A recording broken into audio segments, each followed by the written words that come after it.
really interesting is one of the teachings of Prophet Muhammad, peace be upon him, is that when you get angry, sit down. When you get angry, lay down. If you can't do that, sit down. I think it's that way around, because it's supposed to decrease the anger rallying in your body. Yeah. Well, I think we could do a lot of that around here. I think that, as I was saying about the media, I do personally believe that the media is ruled by Zionists. I believe that, and it's fact. It's not the fact of it's. I believe it because of its fact. How and the did ruling that happen, elite. and why did that happen? I have no idea how it happened. I think, how it happened is that, there's a small percentage of these people who own, 80% of the world's money or something like that, or 85% of the. Oh, I can't remember what it is now. I know, yeah, but if you've got clothes at home and food in the fridge and a roof over your head, you're already in the top 30%. Wow. Or something. I read some statistic like that. Like, we are very lucky. We're very blessed to live in the West. We are very blessed. But who is the absolute top 1% or the less than 1%, and how much they own? I don't know how you start to measure that. I don't know, but they do. I mean, they have bought up. It all started with, is it the Rothschilds and their banking? Well, you mentioned Zionists. Now we've got to tread carefully, and I have to challenge you, because there are a lot of anti-Semites who throw the name Rothschild around because they hate Jews. I don't hate Jews. Good, great. They're human beings like everybody else. There are anti-Semites who hate Jewish people, who want to use the fact that perhaps the Rothschild family are very rich to demonize Jewish people. I think to hate all Jews is to hate all Jews is no different to hating all of another group of people. And not all Jews are going to be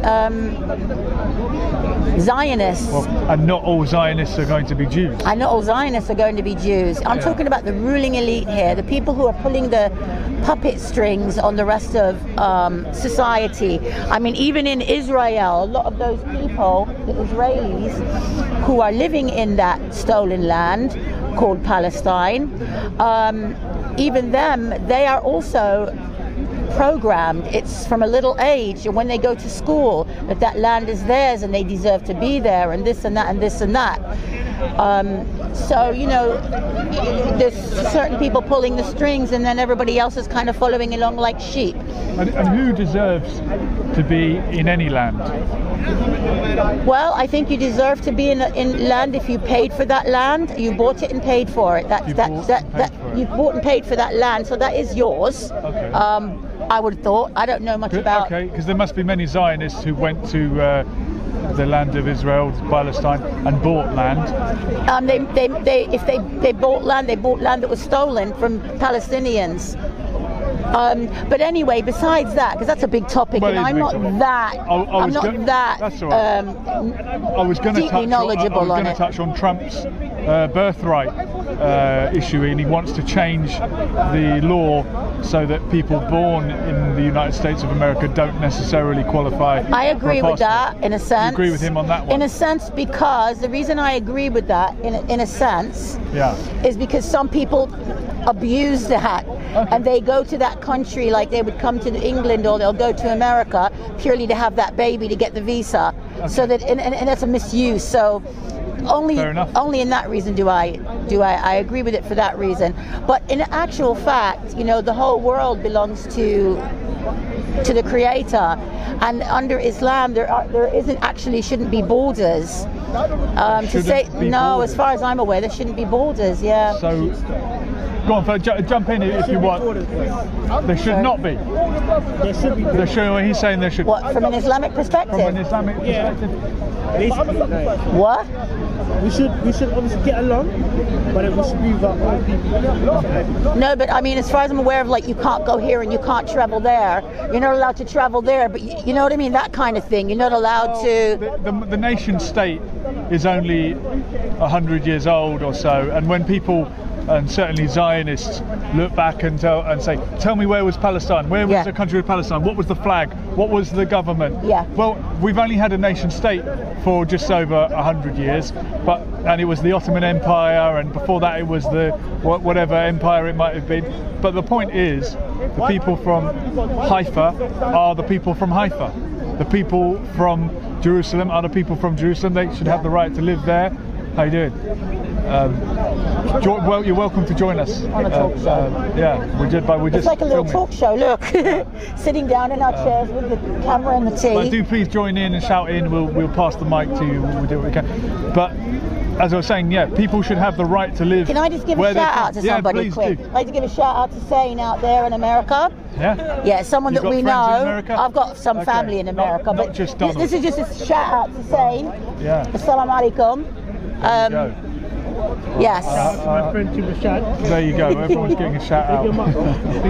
Shout out to my mum. But I can't shout to mine. She's not with us anymore. Bless her. Yeah. Okay. Well, I'm surprised that you defend Trump on that one, and that's very only for that reason. But you know what? Maybe I'm wrong Islamically, so I hope I don't get into trouble with that. But I even with the border thing, that's something that I might be wrong. So Allah forgive me if I made a mistake with that. But I thought there was something to do that there shouldn't be borders, because this world belongs to the Creator. It doesn't belong to us. But as for the media, I mean, it's quite ironic. I find greatly ironic is that the media is like, us Muslims are always saying, oh my God, look what they're saying about us now, or look, they found some criminal who happens to be a Muslim by birth, and they're saying, look what the Muslims are doing now, or this or that, or this or that, and lies being told. I'm sure some of the articles, I'm sure there's some true articles, of course, but there's also a lot of exaggeration, like there's another word for that. There's always selection, omission, and emphasis and the words in any article. Use. The words that they use as well. They use particular words which are trigger words for people. But then you've got last week or the week before, Tommy Robinson complaining on YouTube that the media is talking lies about him. Well, I thought, well, there you go. What goes around comes around. Well, he's not even called Tommy Robinson, so that's the first lie, isn't it? Thank you. I'm not saying we shouldn't focus on the grooming gang. Not a problem yet. Should we rally around, try to get it stopped? Of course, 100%. But to demonize Muslims and our men like as if they're all into grooming, well, most of them don't do it. Most of them don't. I would say. So it's like a way of demonizing Muslims yet again. But I think this particular type of crime, the grooming gangs, there is a disproportionate representation of Muslim men committing that crime for whatever reason. But how many white males are committing paedophilia? Well, for example, in the Catholic Church, there's a disproportionate amount of priests who are paedophiles. That's a particular problem for them. I'm sure gang violence may, and I could be wrong about this, I'm plucking out of the air, may affect certain communities more than others. Traditionally, the Caribbean community had many gangs. The Yardies were some of the worst gangs in London. That's a particular crime that is not unique but overrepresented in that community. I'm sure that benefit. Yeah, but it's not. I don't know if I can agree with you though, Julian. Every culture has its problems. But this is something so new. I mean, this is something that's just happened recently, and these men, they are basically. Whether they're being deprived from marriage, I don't know, because in the Pakistani community, the parents are very controlling in regards to who you marry, etc., etc. It's a cultural thing, has nothing to do with Islam. So I'm not making excuses for these guys, I'm just trying to say, where did it stem from? So number one, they're not really practicing Islam. Number two, their parents are being very restrictive about who they can marry. You got so many Pakistanis in this country wanting to get married, but yet the parents are very who is this person? Do they come from our this or that or whatever. I don't really know the ins and outs of it, but I do know it can be very difficult for them to get married. So number one, they're not practicing. Number two, they're drinking alcohol and taking drugs. Number three, they've got no I don't know, outlet. I don't really know. And number four, you've got these vulnerable girls. Now, why are these girls vulnerable? That's a big question that everybody seems to be not looking at. Why are these girls vulnerable, whoever they are, whether they're mostly white British, I don't know if they're British black girls or British white girls or some Asian, or I don't know what race they are, but these girls are being in a sense neglected by their family. And why I say that, not neglect in the way that you think neglect. I'm saying that nowadays when our kids go out with their friends, we don't have anything we don't even know who their friends are a lot of the times, and we don't know who their parents are of the friends. Why have we lost that? Why have we lost that control of, or that caring of at least wanting to know where your child is going and who they're spending their time with and who are the parents of that child, of their friends, if you get what I mean. And the other thing, which is something that I think is also very sad, and I know I'll probably get a lot of stick for saying this, the men in this country, our British men in this country, have basically made the way that they behave, especially the young men towards young girls, they've basically made them just, so hungry for love and attention that they've run into the arms of these people that are willing to show them that. Because you hear a lot of how there's always jokes between the lads, about the girls and what they want to do, and I don't want to use crass terms, but getting my leg over and all this kind of thing, and having a girl and using her. And how many girls actually feel secure in a relationship? I don't know, especially young. You've got the gangs nowadays, the youth gangs, where the girls are basically used. I don't know the name, there's a name for it, where they actually get used by the whole gang. But you don't see anybody in an uproar and talking about that for some reason. I don't know why, but that's grooming. You said it. There's always going to be a focus.